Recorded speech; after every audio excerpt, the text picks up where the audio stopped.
When I was at my heaviest weight, I was confused about fat loss. Nutrition seemed hard or impossible. My training was getting me nowhere, and I was running into a lot of conflicting advice online. So, in today's video, what I'm gonna do is share how I finally broke through all the noise, simplified fat loss, and got sustainable results that can actually stick. Guys, if you don't know who I am, my name is Jonathan. I went from 250 to 177.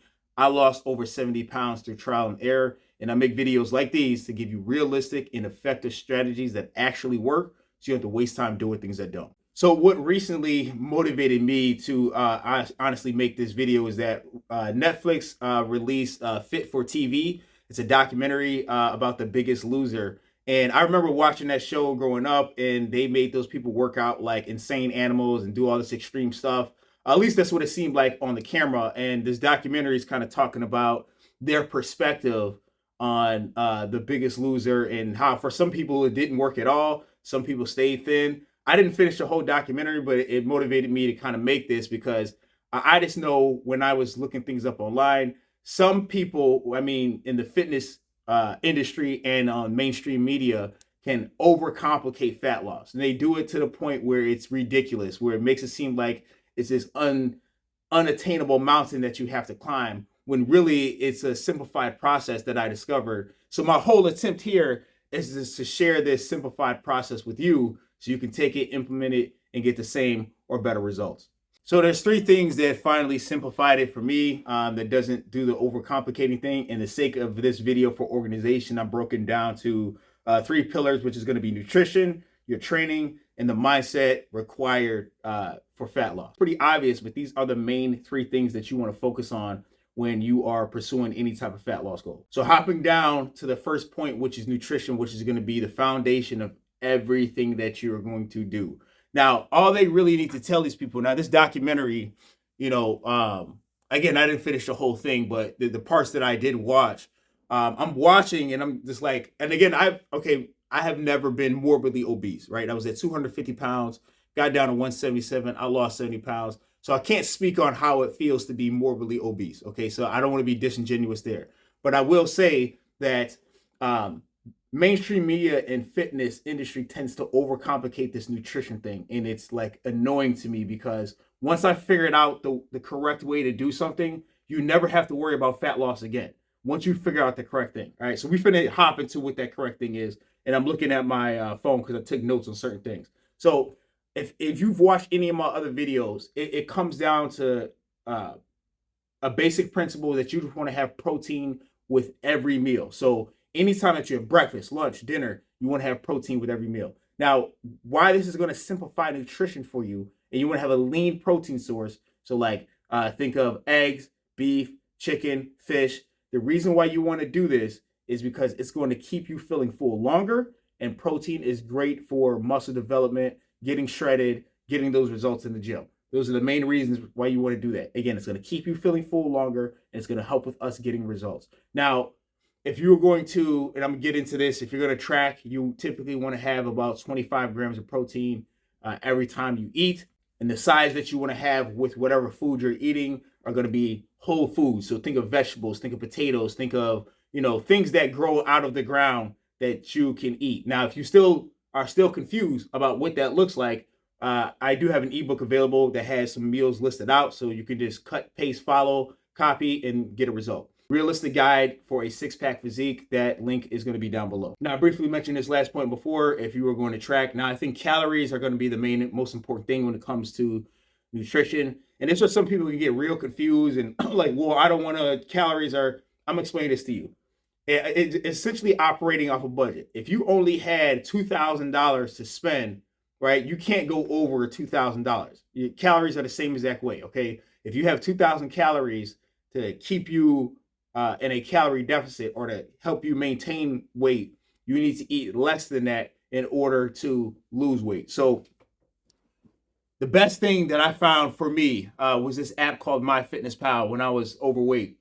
You pretty much can plug your numbers in there and it tells you how much food you need to eat in order to lose weight. So the work that needs to be done is understanding what foods can put you in a calorie deficit number and then continue to eat those foods until we lose weight. So the reason why I'm going to tell you the main important thing is for you to track your food especially in the beginning, if you want to really get some real results and simplify this process, is because it's going to allow you to make a better decision about your food. This does not have to be complicated. It takes literally, I timed it. It takes a couple seconds for you to open the app up, type in chicken breast, thin sliced chicken breast, how much calories it is, and hit add it to the diary, and then you're done. That's all you have to do.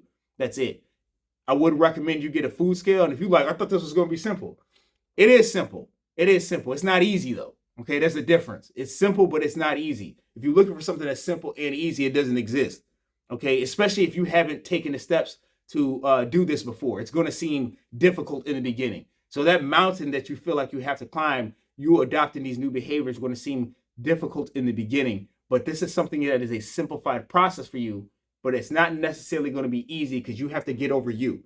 Okay, so if I was gonna give you any recommendation, is that you get a food scale, and then you get like a grocery list, thin sliced chicken breast, fish, potatoes, things like that, whole foods that are going to align with fat loss goals. So you just eat foods that are high enough in protein and that can fit within that calorie deficit number. It doesn't need to be perfect, but the plan needs to be sustainable. And that finding that sustainability is what's going to take some time and some practice. And this is why fat loss is a journey. It's not a sprint, it's a marathon, because you are going to learn what actually works and fits for your lifestyle. Like I said, if you guys are looking for laid out meals that have took me from 250 with a gut to 177 with a six pack, they're available in that ebook, Realistic Guide for a Six Pack Physique. But other than that, you're going to have to take some time to experiment and find some other food groups and meal plans that can work for you in your lifestyle. All right, when it comes down to your training, you want to focus on workouts that actually burn fat. I found the best way to do this, the best training split to do this, is to do a full body training split where you are working multiple muscle groups at once. So compound lifts, think of squats, deadlifts, bench press, workouts like that. And you're doing them all on the same day, multiple times a week. And then you're supplementing the days you're not doing the lifting with walking and walking on an incline. So you are constantly burning calories every single day. Cardio is not intense. The workouts aren't overly exhausting, but you are putting enough strain on the muscle to stimulate growth and to stimulate calorie burn. Now, a mock schedule, what this can look like 4 to 5 days out of the week, or 4 days out of the week, you can be lifting weights. The other days you can be walking on the treadmill. Or if you've been watching me for any amount of time, since walking is not a strenuous activity, you could just walk 6 days a week. Even on the days you lift, and the days you don't lift, you can walk some more. Again, you want to focus on things that actually burn body fat. So I have found this to be the best method. Anytime you're doing a full body exercise, you're working more than one muscle group, which burns additional calories. And if you're able to walk on the same exact day, that's even more calories that you're going to burn as well too. Remember, we're already in a calorie deficit with the food that we're eating, because we're tracking our food, we're eating high enough protein, and we found simple, sustainable meals that we can continuously eat and that we enjoy to eat, right? We couple that with a training program. And again, the training program does not have to be over strenuous. I want to pop that bubble right now. If someone's telling you you have to train to failure and, taking the sets all the way to failure and stuff like that, and you seeing like other bodybuilders do it and they go on all extreme, you don't have to go that extreme. So you need to stimulate the muscle enough. So I say maybe a couple reps shy of failure, right? So I usually shoot for 8 to 12 reps. I just make sure the weight's heavy enough. So on that last like 11, 12 rep, I'm still kind of forcing it a little bit to get the bar up or whatever. But I typically go for there because I'm going to keep some gas in the tank for the rest of the week that I'm going to be in the gym. So you don't have to be deadlifting, 450 pounds in order to burn body fat and any of that. You just have to be consistent with the actions. And it's the same thing about the nutrition part. This whole thing to simplify this process is to find something that is simple for you that you can consistently do over and over again. If kettlebells are more consistent and you like kettlebells more, do kettlebells. And I'm going to tell you, just side note, kettlebells are very humbling. As somebody who would go to the gym and do barbell exercises and machines, I recently got kettlebells. Man, I'm going to tell you right now, as long as I've been lifting weights, kettlebells are humbling, and they're a great home workout because I found a way to kind of incorporate full body workouts with kettlebells. So if you are confused and like, well, I don't know what to get, just get 2 kettlebells, right? At a moderate weight, get 2 kettlebells, and then you would probably be fine there as well too. But if you go to the gym, go to the gym. If you have a home gym, have a home gym.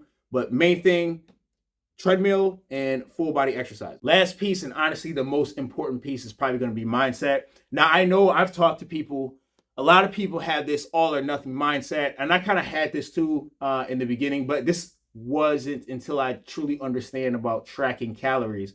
I had an all or nothing mindset. So when I originally first attempted to burn body fat, I tried to stick to a chicken and brown rice diet. It didn't really work too long because it wasn't sustainable for me because I wanted to eat other foods. I got this diet idea from a first sergeant that was I served with. He had lost a lot of weight, and he was kind of telling the other Joes about like, hey, this is how I did it. This is what I ate. So I kind of took that plan and copied it, and it got me some results. But again, it wasn't sustainable. So I had an all or nothing mindset, and the problem with that mindset is that it doesn't allow for real life. Okay, you're gonna make a plan. You have a problem, and as men, we have a problem. We want to make a plan. We want to execute on that plan. But the issue is, life starts to come up, and life starts to get in the way. Stones start to get placed in front of you, and hurdles and obstacles and roadblocks start to come up. And then once those start to happen, this is where most people start to fall off. So you can make a plan. That's why New Year's resolutions always fail, right? You can make a plan, and then it's like, okay, I'm gonna get up 5 o'clock in the morning. I'm gonna do this. I'm gonna work out for 2 hours, and and you can follow that for like a week, 2 weeks, maybe a month, maybe 4 months, and then after that, life events come up and they shatter your whole reality, and then all of a sudden you're not getting to the place you want to get to. So I'm saying all that to say is that we want to ditch the all or nothing mindset. Fat loss is not about perfection. It's about consistency. You want to be fluid like water in terms of your plans. Your plans can be vague. You want to lose weight. Okay, there's a way to do this. We can not do the all or nothing where, well, I already had a cheat meal, so what's the point of still following my diet? No, you had a cheat meal one day. Okay, get back to it tomorrow. All right, you missed the last 2 days. Get back to it tomorrow. Or you don't have time to do the incline walk or the full body workout today. Okay, but you have time. Let's say if you have kettlebells, let's crank out a 20-minute kettlebell workout. Or if you can't walk for an hour today, you walk for 25 minutes or 30 minutes. You find some way to squeeze the workout in, or making sure you hit your nutrition plan. You find some way to work it in, even though it's not perfect. And a cheat code for me about mindset, I always want to set my environment up to win. And this is like the number one thing that's going to be a shift in your identity, is that if you are making a conscious decision to pursue fat loss, to get lean, to go after a six-pack, to really go after it, you're going to set your environment up to win, and you want your identity to cater to that. So what I mean by that is that for me, I had gotten multiple gym memberships. Instead of just saying I didn't have time to get to the gym, well, of course I don't have time because I have one gym membership. But let's just say if I'm out somewhere else, and I have multiple gym memberships, I could still go to the gym. I would keep a bag packed with me with my gym clothes. So when I get off work, there's a Planet Fitness. I have a Planet Fitness membership. And, Planet Fitness is everywhere. So I can leave my job, go to the Planet Fitness if I can't go to the gym by my house. Or if I am by my house, I can go to that gym. If I can't go to that gym, I have a treadmill I purchased here with some kettlebells and a hex bar. I have all the equipment I need to go after my goals, so I don't have to skip a workout, right? I can get up earlier, and get the walk and the kettlebell workout in, right? It's all these things. My environment is set up in a way where I can always get a workout in. I don't have to deviate from the plan because, again, I made a conscious decision to go after fat loss, and I set my environment up in a way where it caters to my goals. And same thing about my nutrition, right? I don't have certain things in my pantry that I know are going to trip me up. And if I do, I know how to track and budget for those things, and burn additional calories and know when to cut back. And also, I want to say this too to the people of faith. Most of you guys who watch me are people of faith. I am too. God is a foundation of everything that I do in my life. God in Christ is the foundation of everything I do in my life. So I want to say this: fitness is not just about vanity. I make content for people who do want to go after it, though. I make content for people who are looking to get a six-pack. You love Christ, but you are looking to get a six-pack. You are looking to get that lean physique. And I don't think there's nothing wrong with that. But also understand, too, fitness is not just about vanity. It's about preparation for your purpose. I recently released a short where I was talking about in 2 Samuel how David had 30 mighty men around him. So this is like the Delta Force, the special forces, the Navy SEALs of Israel at the time, right? So it's safe to say that these men probably trained, right? It's safe to say that they probably practiced, trained, prepared themselves for their purpose. I also wouldn't assume that these men are walking around out of shape either. It's just safe to, the Bible doesn't say that, but it's just safe to assume they fought countless battles, right, and had the feats that they had, that they were getting after. They were training. So I like to still picture that as well too. That it's still preparation for your purpose. A lot of times, a lot of people end up getting sick, or we can die prematurely because we have neglected taking care of the temples, which is our body. And then, as we get older, we have less mobility and, less energy, and all this stuff happens. So other people are being affected because we are not in the best shape that we can be in. And I'm just going to say this too. This is always my mindset, that we're all put here for a purpose. You don't want to not accomplish your purpose because we're out of shape. That does not need to be a reason, especially when you got content like this telling you exactly what to do. That doesn't need to be. And if you don't want to chase, well, I don't care if what people think about my body, and I don't need a six pack. That's fine, but you need to care enough about the purpose and the people that you're going to impact to do something about your body, so you can be here long enough so you can fulfill your purpose. So I'm gonna get off my soapbox, but that is always top of mind when I hear people say, well, I'm too busy to do this, I'm too busy to do that. All I hear is that you're too busy to live out the purpose that you're supposed to live out. I'm not saying you have to have a shredded physique. If you want one, nothing's wrong with that. But if you are not, that's not your goal. Your goal at least needs to be longevity, and you dropping body fat, controlling your eating, and working out 5-6 days a week is definitely going to help that. So pretty much these are the things that simplified it for me. Again, guys, if you need additional guidance, you can message me on Instagram, or you can, I got the ebook available, From Gut to Six Pack, Realistic Guide for a Six Pack Physique. If you just want some training structure to kind of go off of, that structure is going to be in there. But these are the 3 things that simplified it for me. It does not have to be complicated. You do not have to be perfect when it comes to fat loss. You just need to be consistent. And that's what we're trying to aim here for. You need to become a consistent person. And we do this, but we do this again by preparation for our purpose. Okay, look at fitness as preparation for your purpose. If you're not trying to be a bodybuilder, you don't have to be, but it is preparation for your purpose. Guys, thanks for watching, and stay tuned for more content.